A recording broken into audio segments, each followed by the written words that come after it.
So today we're talking about bonding with our teenagers. The last time we recorded, we did a really good episode on boundaries with our teenagers. And kind of like we were talking a little bit before we started recording was that parents are usually one or the other. They're like drill sergeants and their teenagers don't want to be around them at all.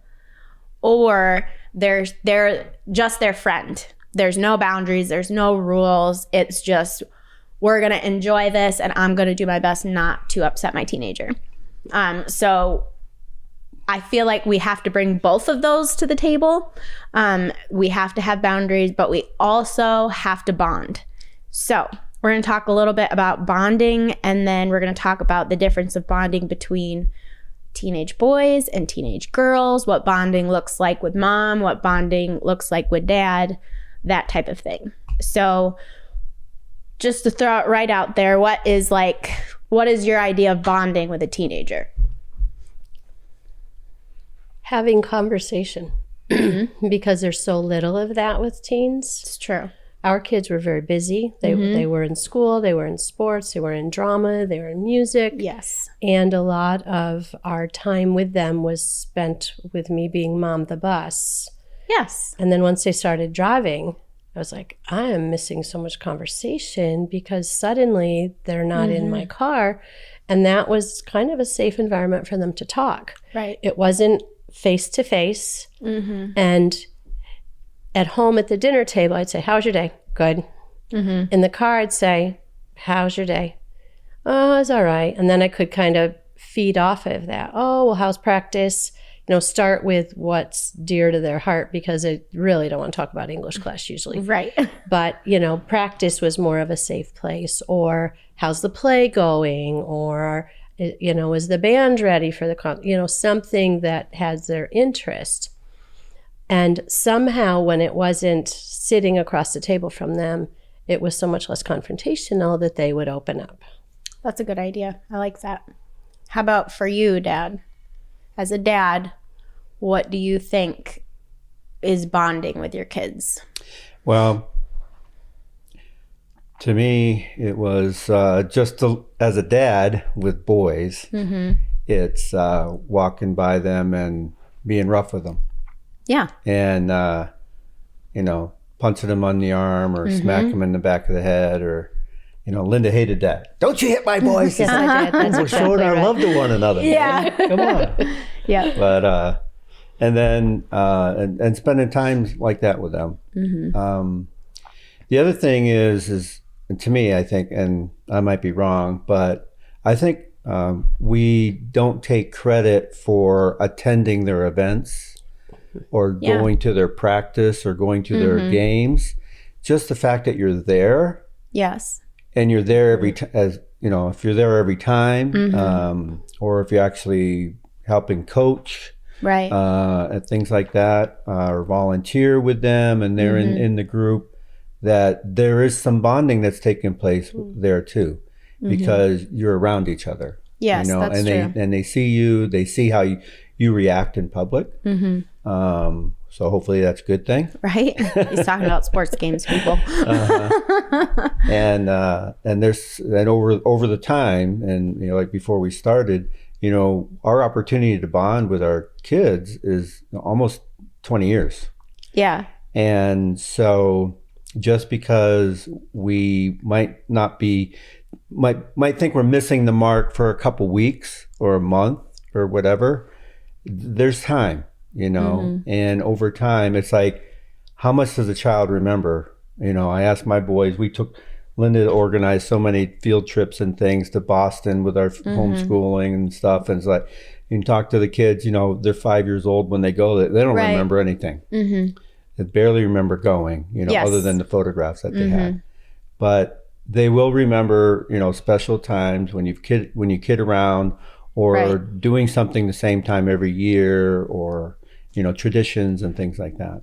I think I just want to take a little squirrel trail right here because it's something that I've seen on social media so much, and it bothers me to my actual core. And I think it puts so much guilt on parents, specifically moms, because most of the dads are probably not going to watch the reel, but because it's like little children like running in the field or whatever.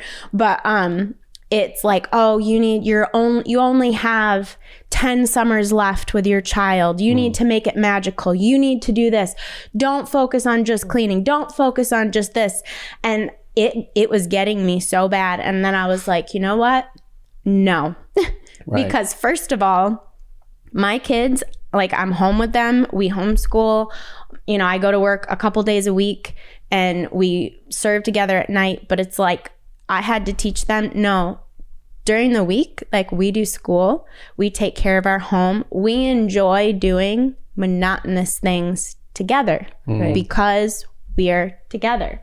And I'm teaching my daughter that right now. Like, it doesn't have to be a circus every single day. We can enjoy cutting vegetables up for dinner, which we've really started to kind of create, and really pushing back on the guilt of, I have to spend every waking moment having a Pinterest life with my teenagers, with my babies. And then if you don't do it, if you did any, like, you have so much guilt. And I think that's wrong because, quite frankly, I mean, I'm going out with my mom tomorrow.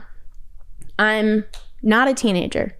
And so it's like her relationship with me hasn't stopped because I'm no longer a teen or a young adult. Like, it continues. If you build a right relationship with your children, it continues. And some of my best memories of growing up are, honestly, we, like, on Saturday mornings, we would all like sleep in and we'd have breakfast and then we would talk around the table for hours. Can you try again? You're not involved in this conversation. Yeah, we would just talk around the table and we'd laugh and we'd do jokes, and that cost them nothing. We were all in our pajamas. It was nothing historically like Pinterest worthy at all, but that's one of my favorite. The other thing is I would go to the dump with my dad. When I was little. We'd jump in his red truck and it was just me and our dog and him, and we would go to the dump together. And then he'd take me to breakfast. But it was really monotonous things that I remember. Day-to-day things, living together. So it's like not trying to get and now it's like the perfect moment on your phone. You know, you're moving things, try to get the right angle, right light to kind of like make that moment feel good.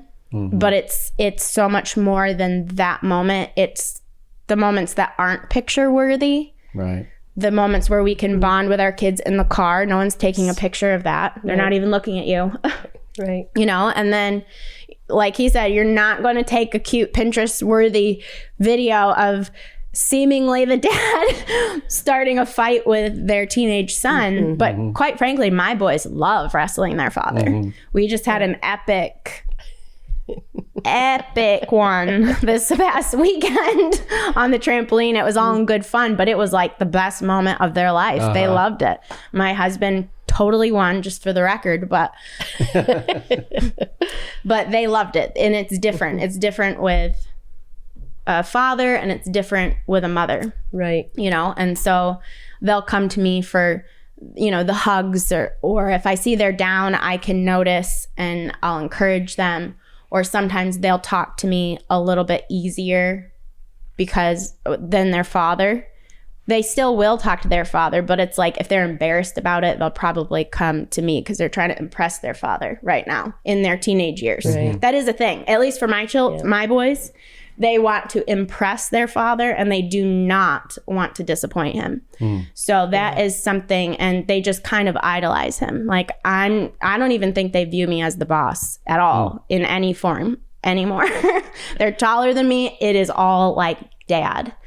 And so I'm okay with that. It's just different bonding with them.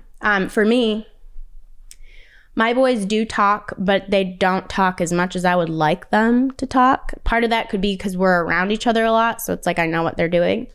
But I'll get them like like almost like food. Like I'll get them treats and like snacks and things like that. And, you know, I'll run them down to the Y or with friends and, oh, thanks, Mom, you're the best, you know, or, you know, things like that. And so they like those types of things for me. And that's kind of how we bond. My husband bonds the same way that you bond. Boys and food always work. Yeah. And just sitting at the dinner table, you know, when we were all around, if they came in and I said, so what's going on? Nothing, but you sit at the table and they start talking about their day to each other. Right. Then I can interject.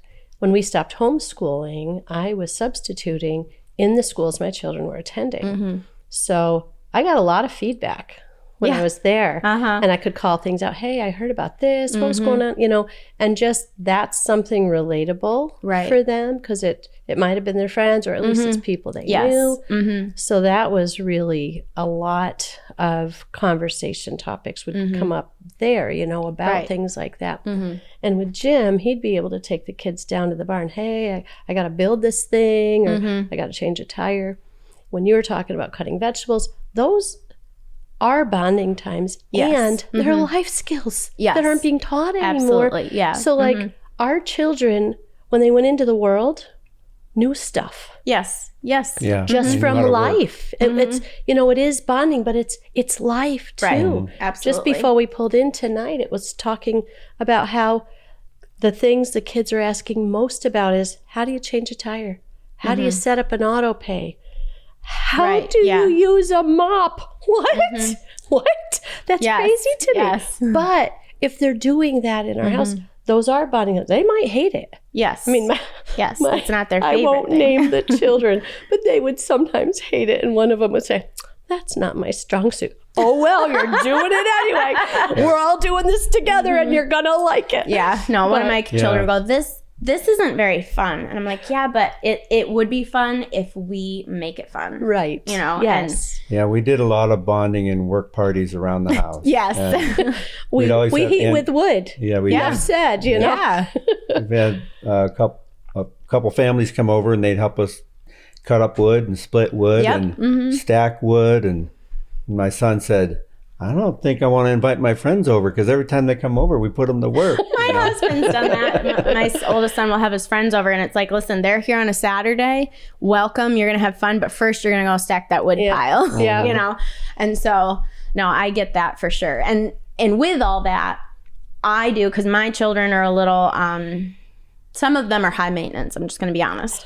So like me teaching them that we can have fun with just basic things. Like, I think there's a balance to that, especially if you, one or both of you have drill sergeant tendencies.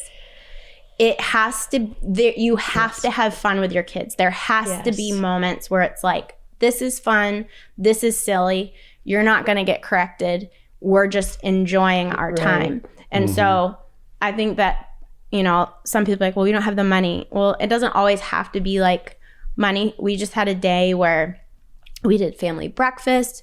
We all at home, we all cooked and ate and it was good. We went outside and chilled. And then later on we had ice cream sundaes and we all sat on the trampoline and then ended up playing games. And we had a fire later and did s'mores and sparklers and played a ball game. And it was just our family.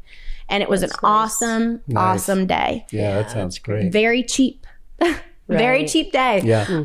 And then we've had days where we've gone to the trampoline park or we went down to the Market Street. They have like vendors out and we got pizza and ice cream and things like that.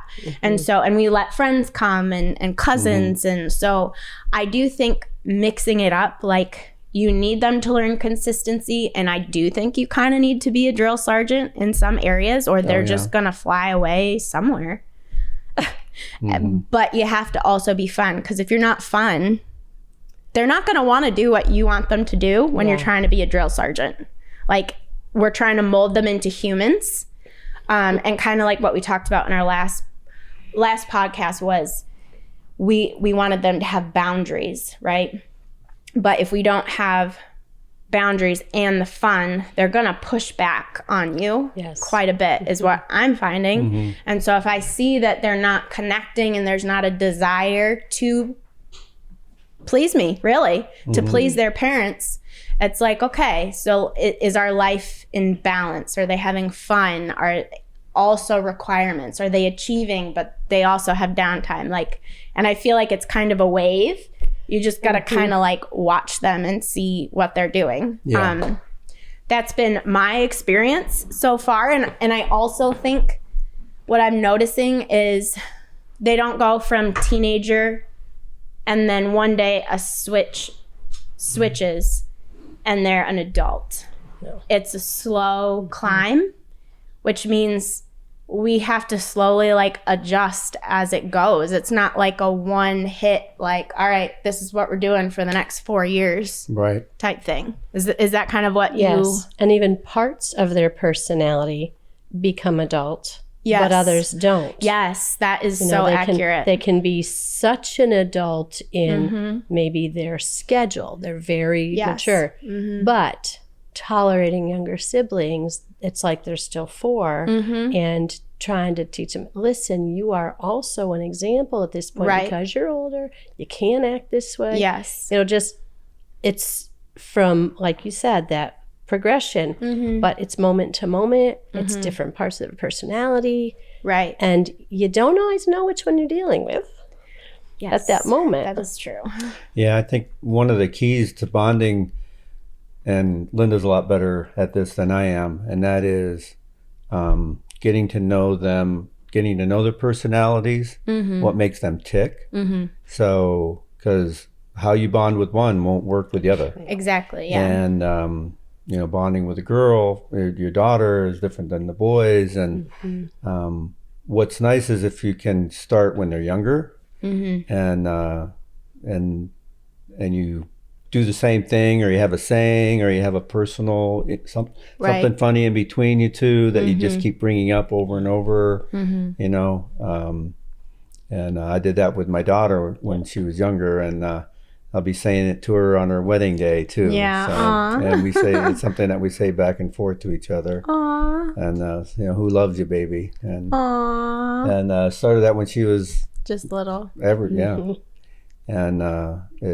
And you know, and with children, with young children, sometimes, you know, especially dads, they don't know how to, you know, bond with their 2-year-old. Right. Well, read them a book. You know, and simple things. and read the same book every night, you know, for 2 years, forever, you know, and just by doing that, you know, there's consistency, there's something that they can look forward to, right? And especially if it's something like, but trying to find out what they like and things like that. I have another son that likes movies too. Well, they all do, but you know, going to the movies with them and getting that. Once in a while, that one-on-one time with them. Right. You know, that it doesn't have to be for 4 hours, doesn't have to be for 2 hours. Right. It can be 5 minutes. But it's that special moment that you... It's that focus. That happens. Time, yeah. And especially in a large family, we did pretty much everything as a family. If one had a game, we were all there. One had practice, or... we tried to be there, but if 7 had practice, I just spent a lot of time driving between with different ones in the car. But, you know, just getting that one-on-one instead of, you know, with 7 kids, it's a lot to do that. It's true. And learning their love language, like Jim was saying, what makes them tick. And they might not even know it. Yeah. But, you know, you figure out what their, one of their special things. They have lots of those, obviously. Right. But just finding that one thing that's most important to them to touch base with. Yeah, and with boys, sometimes it's an activity. You know, someone likes to play basketball, well, someone likes to play too. catch with a football. You know, and girls like to shop. They like to go out to eat, get their nails, you know, all the things. So if I can't play catch with an Aldi's bag, you know, we go out and play catch with the girls. Yeah. But throw a doll at them or something. You know. Did you feel like it was harder to bond with your teenage boys versus your teenage girl? Oh, no, opposite. Because she has daddy wrapped so tight around her finger. Mom just She talks was to the you. only one Talks that to you a would lot. be willing to say no to her about things. No. Yeah. Oh, yeah. And even the boys, when she was little, the boys came and they said, she is such a brat. And I said, I tell her no. You all are the ones that are spoiling her, so you have to find the Guys balance. are making up stories again. Nope. Yeah. No. I am tough. Right? Yeah. But learning how to just have all of that balance. But she does talk to me about things she doesn't talk to her dad about. But if she wants something in high school, Dad, I'm just so hungry. I just need a Diet Coke, Dad. And he'd go. Like, what the heck are you doing? You're supposed to be working and you're driving for a Diet Coke? I got her. There's one day, no though. way she would call me because the answer was very quick. Right. No. Yes. There's no way. But he would just cater to her all the time. Now, he didn't really do that for the boys, Right. but he did for her. And all the boys are They got very their much special aware of that. times. So, yeah, it's a whole different ballgame between them. Boys and girls are so hard. So different. Yes, I do agree that they are completely different. And we have a similar dynamic with my daughter is we're very close and she wants to be with me all the time.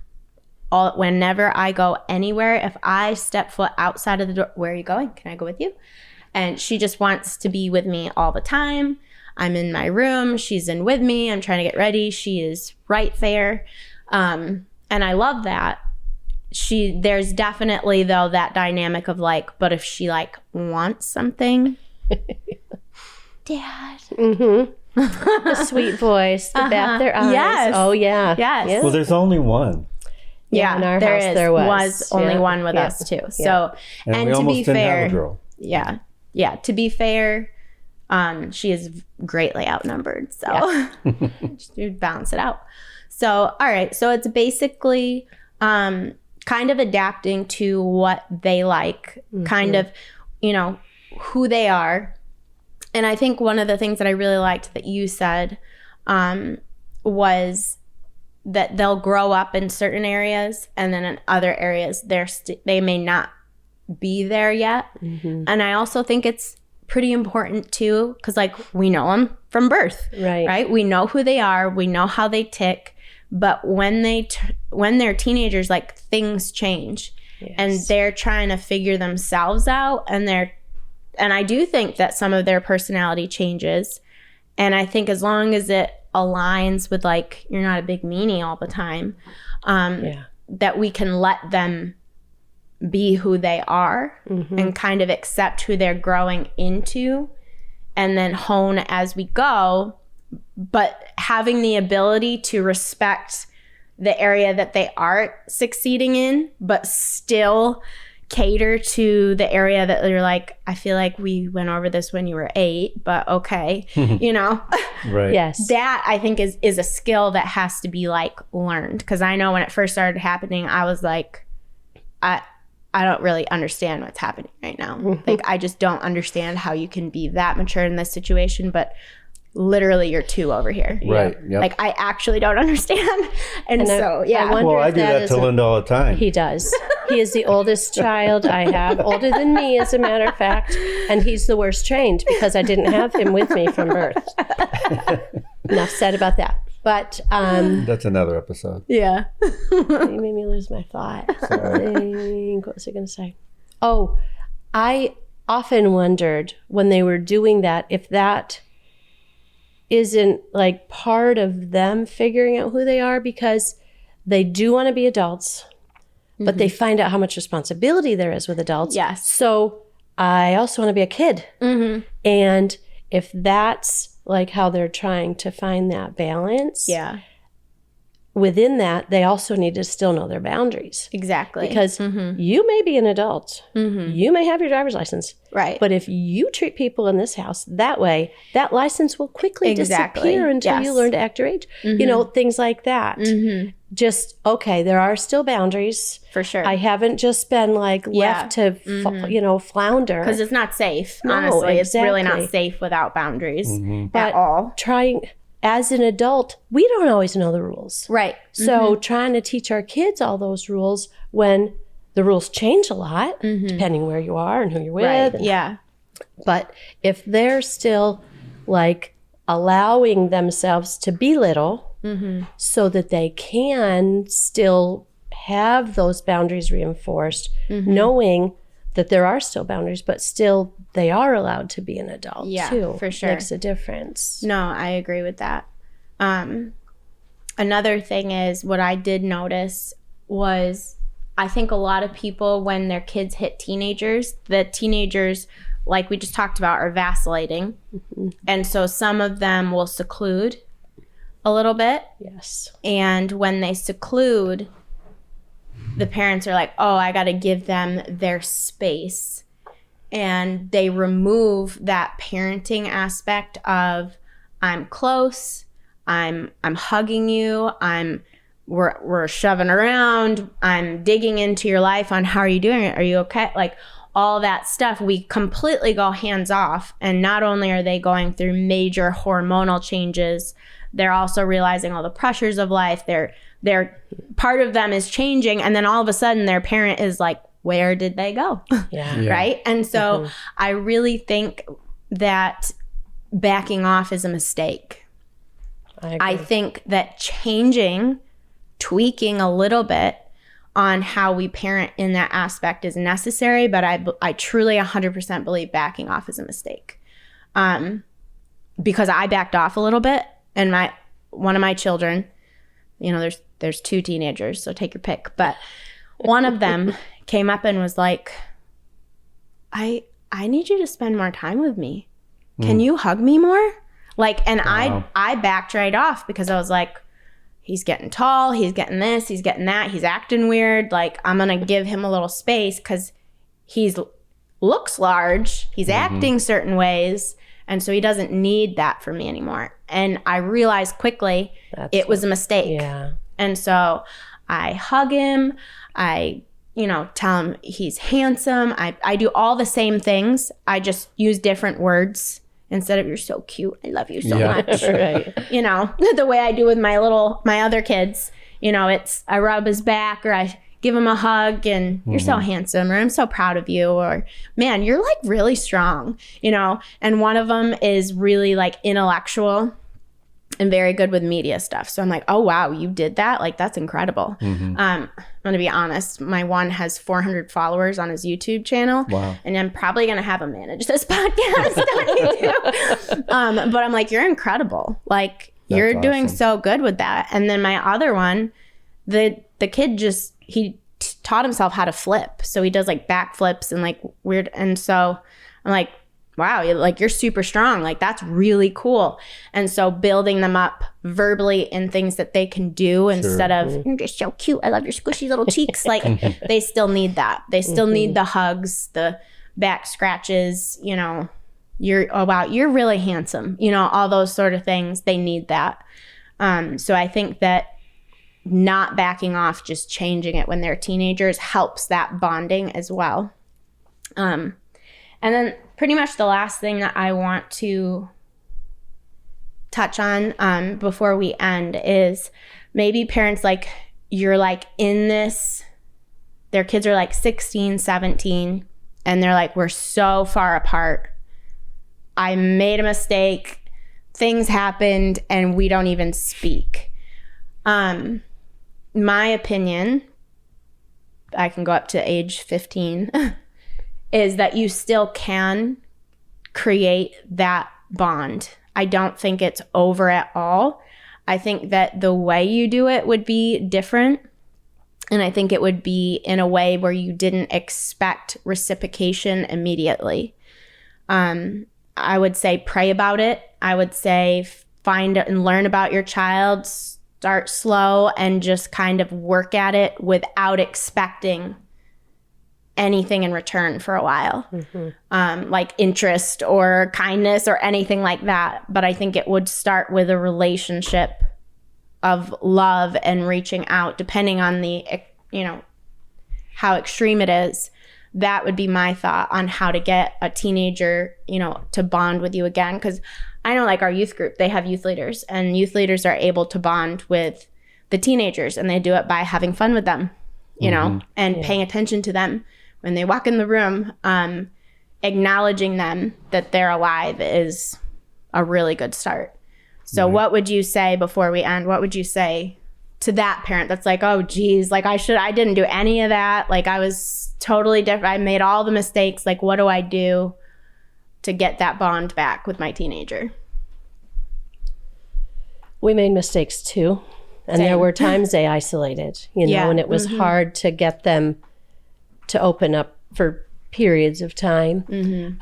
But we never stopped talking, you know, and I would say, I know you can hear me. I love you, you know, and even if there was no response, if they stomped up the stairs, you know, but hearing those words, whether they acknowledge them or not, that's so critical. We've always said that to the kids, even if they didn't want to be touched, could tell them that, hey, I'm praying for you, not sure what's happening, but please know I'm praying for you. I always pray for you. Just simple one-liners that they can touch while they're breezing past you, not looking at you, pretending you're not breathing. That's a good start. And then just saying, hey, could you sit for a minute? And just trying to start some conversation. They may not speak, but at least invite them to be present with you. Right. Hey, could we go out to eat? Would you like to get ice cream? They can say no. Yeah. But you're at least extending something to them to be able to pull them in. If they have friends they hang out with, invite their friends. Yes. Because if their friends are around, they're way more apt to open up. That's true. And then when their friends aren't there, you might have some material, for lack of a better word, to pull from to invite them into this conversation. That's a really good idea. I like that. Anything to add? Well, the main thing to me is, you know, it's all about the Lord and going to church together. Always. But more than that, I think one of the key things of bonding with anybody, especially your children, is that serving together. So if you can get, especially as a teenager, they're smarter, they're stronger, they're able to do things, they're able to think for themselves, is to try to get them involved in volunteering alongside of you. Absolutely. Like you said, you know, bonding in the mundane, but bonding in serving the Lord. Yeah, absolutely. Whether it's, you know, food or cleaning or anything. Yeah. But knowing that we're doing it for God, and that's a big element in bonding with my children. And that was, you know, we went to church and we worshiped together.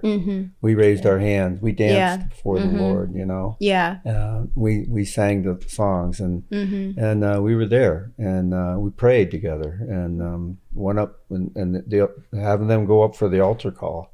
Yeah. You know, you never know when that moment's going to take place. It's true. And even if you might be distant, you might not be as close to your teenager that you want to be, but God is still close to them. Yes. That's even more important. It is if they can get close to the Lord. Absolutely.